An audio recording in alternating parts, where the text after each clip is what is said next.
This is the story of how body transformation brought certainty to a woman's mind and how a changed mind caused that body transformation. This is my story. My name is Rita Ventura, or Rita Ventura. I'm 29 years old. I'm Portuguese. I've lived there almost all my life. I've been with you for almost 3 years, and I'm currently an HR manager with the organization. Most of you met me here a year ago, but the Rita that stands here today is definitely not the same. And I hope that this is true for most of you as we all evolve over the course of a year. But I would like to share with you how I changed and what changed. As a girl, I had grown up wanting to be like the magazine ladies I would see. You know, skinny, zero body fat, not too much muscle. You know, just the perfect stereotype that we create in our minds that we get from the media we watch. I grew up wanting a body I didn't have. And obviously, there are struggles with it. I think every woman here can understand that kind of struggle, because at one point or another in our lives, we always feel like we have to be something else, that our bodies need to be different. And I would hear older women say that no body is the same, that beauty lies in being different. I would hear it, but I wasn't listening. You know what I was listening to? To that inner voice every time I pass a mirror telling me, you need to change. And there wasn't really a way for me not to believe in this voice that I believe most of my life, because the girls and the women that I was surrounded by, they also had their own little inside voices, the you are not pretty enough voices. So I had to do something about it. I tried changing my body many times. I tried everything, but diets wouldn't work, working out wasn't enough, and my understanding of health would just decrease together with my self-esteem. I tried many things, even the normal things. I went to a nutritionist. I had a meal plan, which I would follow strictly. I had one cheat meal per week. Other than that, I was strictly following a calories counted diet. I would go to the gym at least 4 or 5 times a week. And when I was doing that, in the first month, I actually lost 4 kilos. My goal was to lose 10, which is around 22 pounds. And I did lose those 4, and I was like, oh my God, this is gonna work this time, and that was it. You know, I didn't lose any more weight. And so, at that point in time, I decided to accept the body I had, or at least I thought I was doing so. Later, I understood that I had never accepted the body I had. But for some reason, I wasn't willing to do much to change it. I was tired. And I feel like that was the thing that was, killing me inside the most, that it was so unlike me, that there was a wrong situation, that I wasn't doing anything to change. So I settled. I wasn't happy about it because I wasn't doing anything, so I settled. Until a year ago. A year ago, something pushed me to look for a sport. See, I've done sports all my life. You name it, I've done it. From swimming to gymnastics, ballroom dance to figure skating, hockey to indoor soccer. We're gonna win tomorrow. I've done them all. And with college, living abroad, excuses, I stopped exercising. But a year ago, I decided I needed to do something, and with working from home, I needed to move a little, just something. So I looked for what kind of sport could I do. And after much thought, I decided to give a try to something I had never done before. And as an adult, it is hard for you to start a sport from scratch, because there's a possibility that you're gonna fail at it. You're no longer 5 years old and you can just run and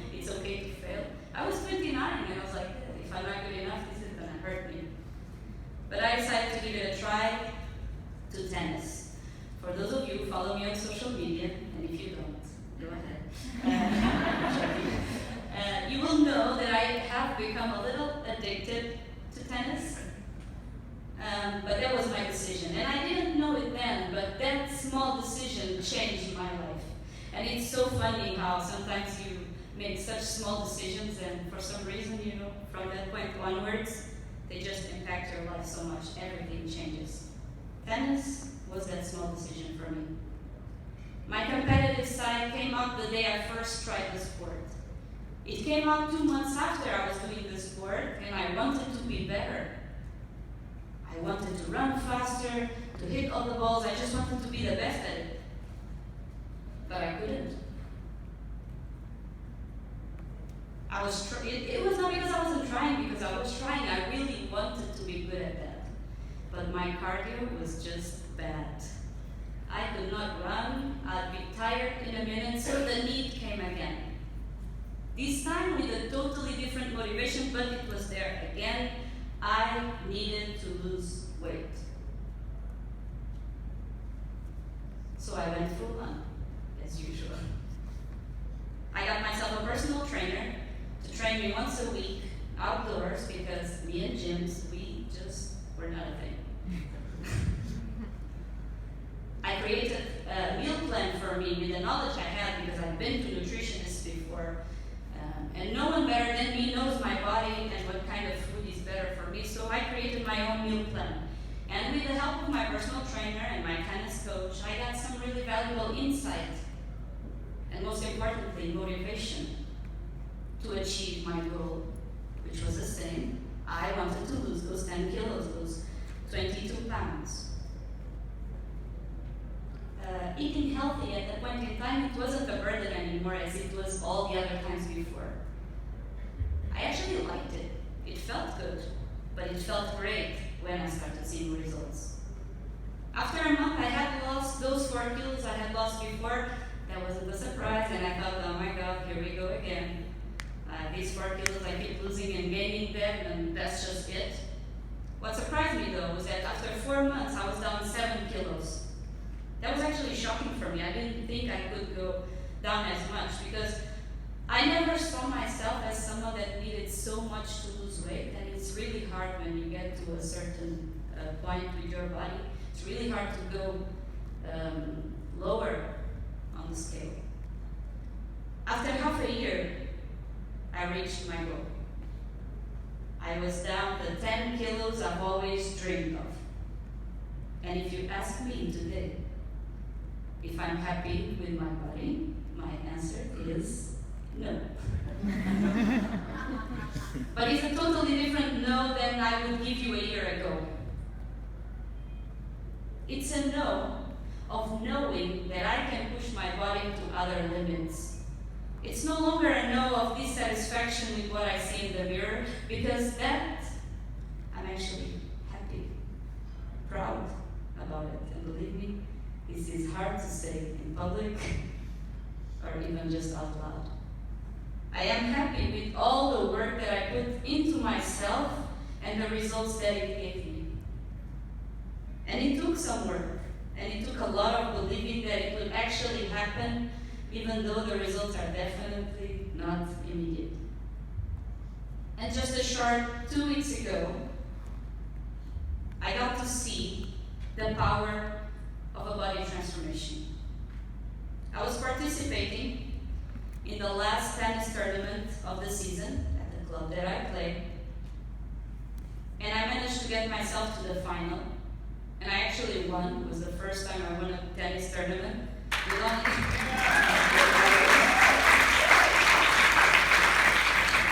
With only a year of practicing, in a game that lasted almost 3 hours. Horrible. I think I spitted blood in the middle. And I did not win that match because my tennis was better than my opponent. She plays for longer than I do. I won because my body was ready for that challenge. I won because my legs were ready to run for 1, 2, and possibly 3 hours. I won because I still had strength to hit the ball. But most importantly, I won because my mind was set on winning. I would tell to myself, and if you watch tennis matches, you'll see that they talk a lot to themselves. I would keep telling to myself, you want this more.